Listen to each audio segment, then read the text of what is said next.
Good afternoon, everybody. My name is Todd Mercer, and I'm one of the founders and managing partners of Mercer Wealth Management. Today, we're going to do a review of what's going on in the markets today. And I think the word of the day is uncertainty. And what's going on with the markets right now, the volatility and the downside is essentially being caused by the uncertainty caused by the Trump tariffs, economic policies, and foreign policies, in addition to other policies. Essentially, the whipsaw: tariffs are on, tariffs are off. These policies are on, these policies are off. It's causing, again, considerable uncertainty. The one thing the markets don't like is uncertainty. So I'm going to share some slides real quick with you all, and we're going to go through what's going on, what we think is what's happening with the markets right now, and we're going to reiterate a lot of what we talked about at our investment outlook back in January, as well as what we think is going to happen going forward this year. So first of all, as our disclaimer, today's agenda, we're going to talk a little bit about the 2020-24 markets. We're going to talk about the year-to-date 2025, what's going on with the markets. We're going to talk a little bit about what happened last time that Trump had tariff policy in 2019. Some themes and predictions from 2025. We're going to reiterate and update those. And then we're going to reiterate what we think you ought to do positioning-wise from your investments and how to handle that. First of all, 2024, a year in review. What I want to point out about corrections: it is a normal market. People don't like it, but it's a normal market to have 3% corrections per year, 5% corrections per year, and up to 10% plus corrections per year. People have short memories with market volatility. That is exactly what happened last year. This purple line is the S&P 500, and we had a great year with the S&P 500 last year. It finished 25%. All the other markets were up as well, but the S&P did really well. And what you can see here is in the spring last year, we were up about a little bit shy of 10%, about 8% or so. And we gave up almost all of that, had about a 4.5-5% correction in the spring of 2024. The markets went on to recover very quickly in May, and then it went on to hit a new high, and the markets are up about 15% at the end of July in 2024. We immediately had a correction to the downside of about 11%. And then the markets again quickly recovered into August and early September, and hit new highs again, and then finished out. We also had another about 2-3% correction after that recovery. Markets went up again, had another about 2% correction or so.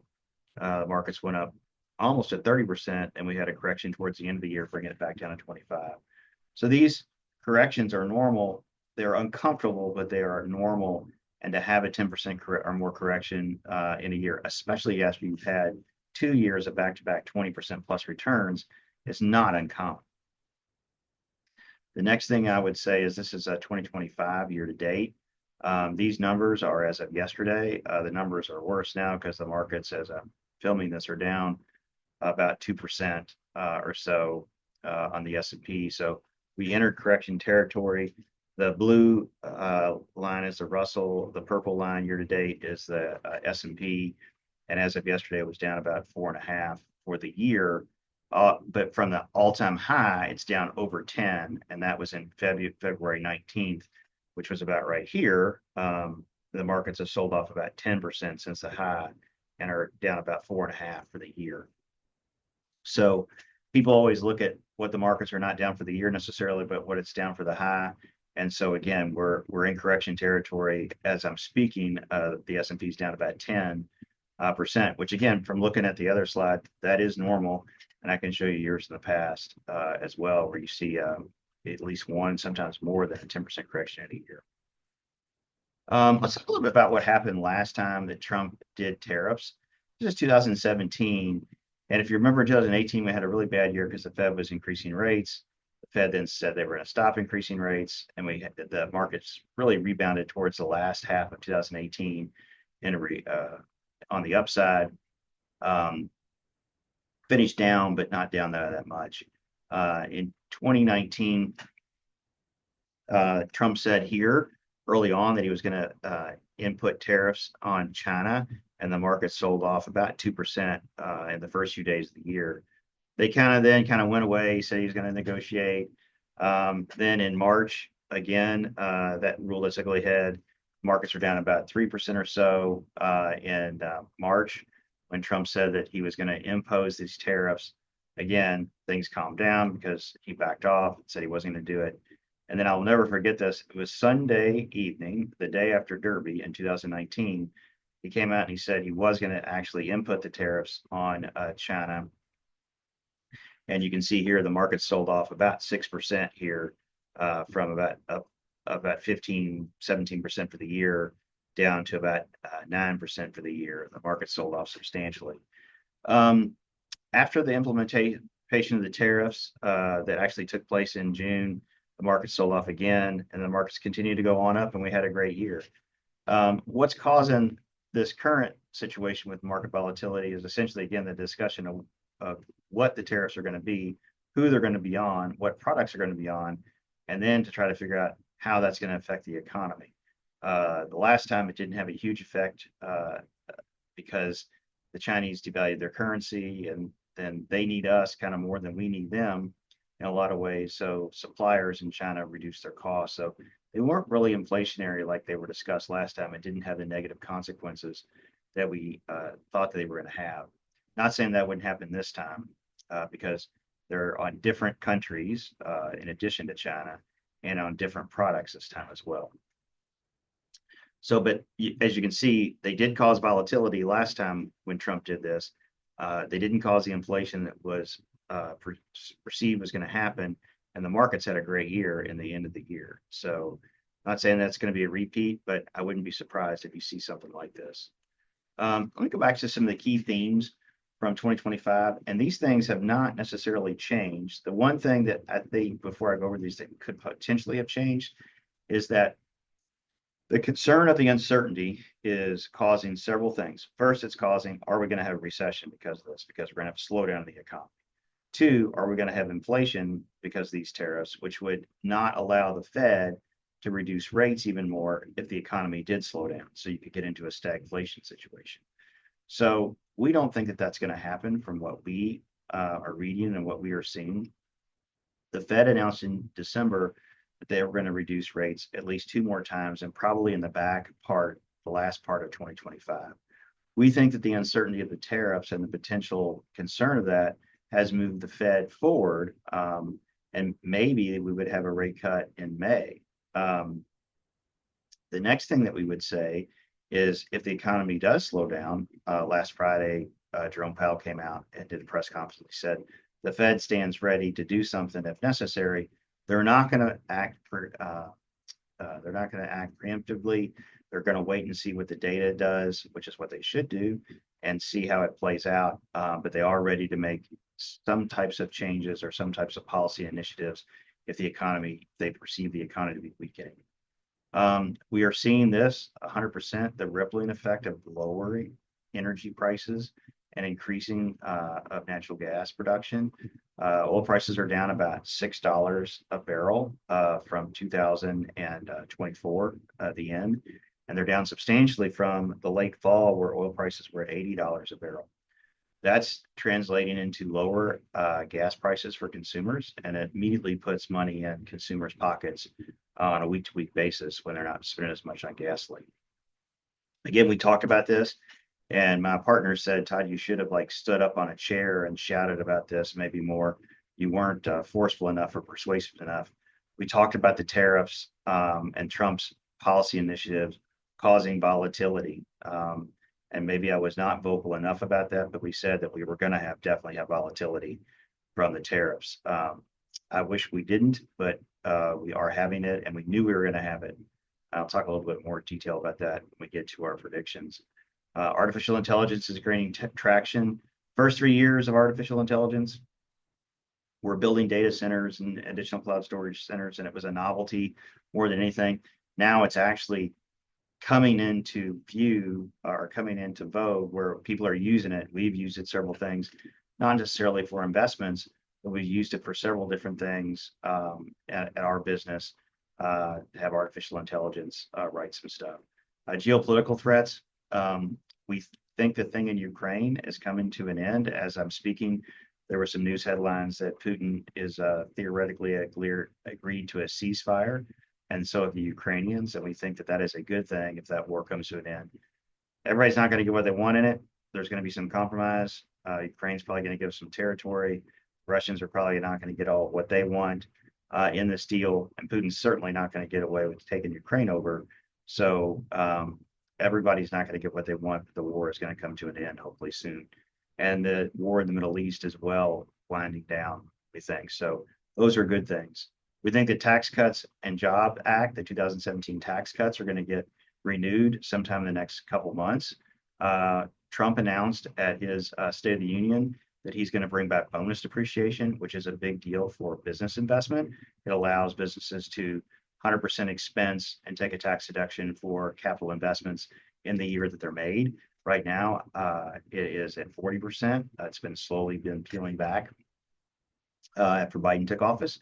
And so if they take it back to 100%, that's going to encourage businesses even more to invest in capital equipment. And then finally, the consumer and business spending is still strong. We haven't seen any numbers of weakening yet necessarily. We've seen some companies come out and downgrade forecasts, but oftentimes companies, when times like this happen, they will come out and downgrade forecasts to kind of protect themselves, if that makes sense. Like, hey, we can do this initiative or this initiative, and we can blame it on the weakness in the economy because of the Trump tariffs or because of foreign policy issues or because of the Fed raising rates.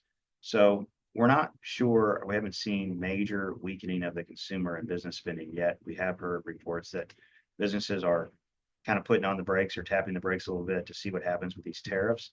But other businesses are running out to buy things before the tariffs hit so they can get a cost savings. So we haven't seen any major reversals of those trends yet. The other thing I think is important to know, I didn't say this under Federal Reserve policy, is that 10-year Treasury has gone from a high of 480, almost 5% last year, back down to 420, 430 rate. What that is doing is it's lowered mortgage rates from 7% down to 6%. And so that's a permanent tax cut on people who have a house, essentially, because they're paying less on their mortgage. So that said, we think that our key themes are still in place. The big thing, I guess, if you look at all these things, is how are the tariffs, if they are actually put in place, how are they going to affect Federal Reserve policy, and how are they going to affect inflation and the economy? Will we get a substantial slowdown in the economy? That remains to be seen. And then last time we had it, it didn't cause a substantial slowdown in the economy. It was a different time with lower interest rates, but it didn't substantially cause inflation and it didn't slow down the economy. So here are our predictions for 2025. The U.S. markets will have a good year. We think even with this correction, the markets will rebound and have a good year. And I'm going to come back and talk a little bit about that again in a second. Developed international markets will be positive, but could struggle. So far, they've actually done really well. Oil prices will be in the $50 to $90 range. The reason why we say that is because we still have about 1 million barrels of oil to buy to refill the Strategic Petroleum Reserve. We let out 180 million barrels under the Biden administration when oil prices spiked in 2022. And every time oil drops below about $70 a barrel, the government steps in and starts buying oil again. So that kind of supports the price. So we think that oil prices will continue to slowly decline, and so will natural gas prices as production goes up. But that puts again a huge amount of money back into the consumer's pocket, not spending that much money on gasoline when we have a $2.50 to $2.60 gasoline price as opposed to a $3.50 gasoline price. Short-term interest rates are going to continue to fall. We think that we'll probably get past the 2 rate cuts that Powell predicted in December, and there could be as many as 4. We think that long-term interest rates are going to be range-bound. We don't think the 10-year is going to go lower, although Scott Bessent, the new Treasury Secretary, has said that he's going to try to push the 10-year down as low as possible and then lock in those rates long-term so the U.S. knows what their debt payments are going to be. We think the dollar will remain strong. We think the employment market will remain strong. We just had a print on the employment numbers today and yesterday. The unemployment claims were below what was predicted. And yesterday, the Labor Department said that there were 7 million unfilled jobs in the country. So we still have plenty of job openings for workers to go back to work. I think corporate earnings are going to rise. We won't have a recession. Along those lines, the earnings for the fourth quarter that have just come out have been really solid for most companies. And although some companies, again, I said earlier, have downgraded revenues and forecasts, we still think that companies' earnings and revenues are going to be strong for 2025. The housing market's going to remain strong. It doesn't change the fact what's going on that we still have 7 million housing units short in this country and growing. And so the housing market's going to remain strong. We're going to have mixed inflation numbers, but we're going to see continuing slow decline of inflation. And what I mean by that is in January, we had some hotter than normal inflation numbers. You would kind of think to expect that because companies typically raise prices, not nilly-willy, but they raise them at the beginning of the year, halfway through the year, at the end of a quarter. Typically, they don't raise prices just in the middle of something or some time period unless there's some kind of cost to pass on or a fuel surcharge or something like that because costs have gone up. So we expected those costs to rise in January. The numbers that just came out yesterday on the CPI and the PPI were below normal than what were predicted. Not normal, below what was predicted. And as well, they were showed a lowering inflation rate. So we thought that inflation numbers would be all over the board or be random, so to speak, but we thought that they would continue to decline slowly in 2025.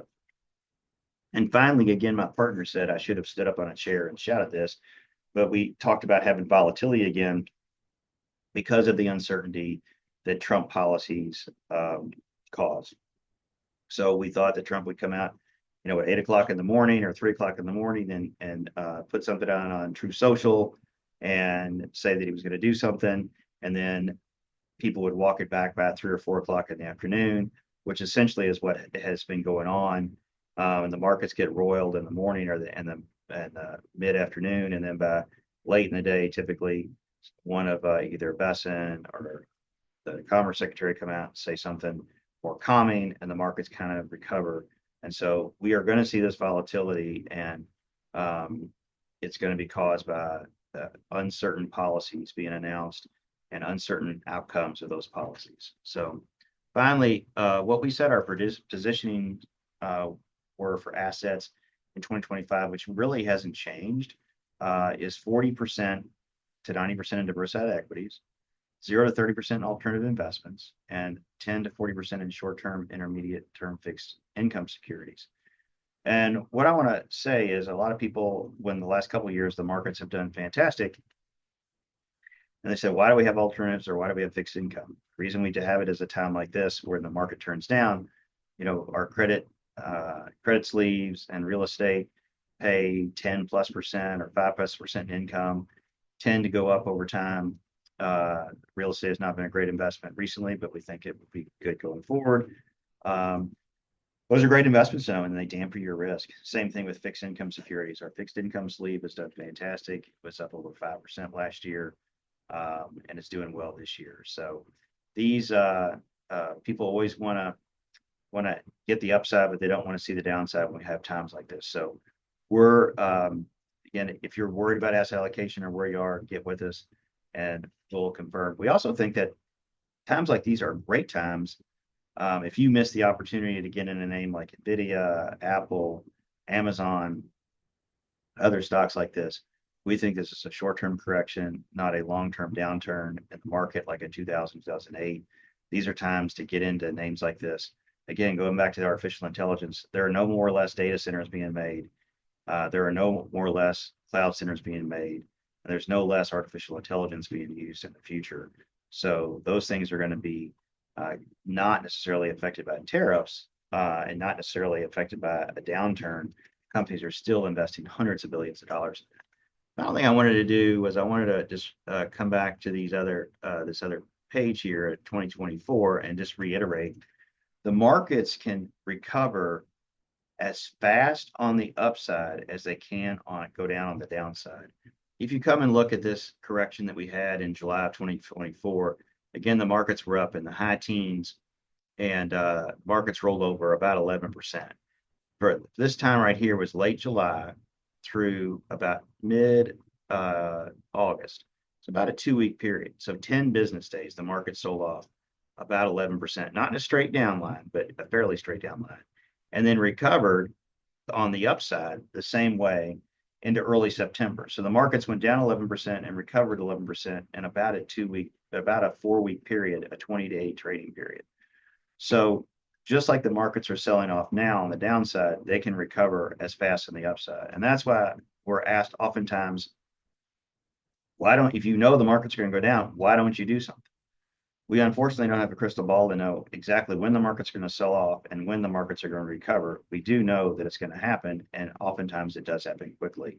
And so if we sell out, oftentimes all that will do is cause a capital gain and you'll pay taxes.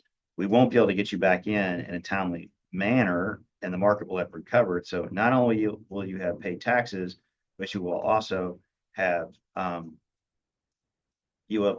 missed the upside. And so we just think it's a wrong time. And the example that I would use is everybody knows that I'm a pilot, is the turbulence example. So oftentimes when you're flying on a flight, you'll be flying along and you will have pilot will come on and say, hey, we're about to experience some turbulence. And of course, you'll usually feel some bumps before then. And you'll say, oh my gosh, it's uncomfortable. The pilot will say, hey, we're going to have turbulence. The flight attendant needs to sit down. You take your seatbelt and go to the bathroom. And we're going to be through this in about 30 or 40 minutes or some period of time. The next thing that will happen is that, but you don't know this, in the background, the pilots in the front of the aircraft, they are talking to ATC, trying to find a different altitude, trying to find it, maybe reroute a little bit to the north or south, east or west to get out of the turbulence. And they're asking ATC for a better airspace. Many times ATC comes back and just says, hey, there is no better airspace. You're just going to have to get through it. The other thing I would tell you is sometimes as a pilot, changing altitudes or moving puts you in a worse situation with worse turbulence than you're currently in. So these are the times that what you have to do is you just kind of have to hold what you got, get through it, and get to the other side to clear skies. And we think that's what's happening here. We think a lot of these policies are not going to go into effect. A lot of it's rhetoric. Some of them probably are going to go into effect. If they do, we're going to get some one-time bumps and things. That doesn't mean they're going to be permanent either. So we maybe get some one-time bumps in cost and a little bit of inflation. And then at the end, things will stabilize. So again, as ugly as this is, as uncomfortable as this is, we are going to get through this. We still think the key things are in place for 2025, and we think that we're going to have a positive year.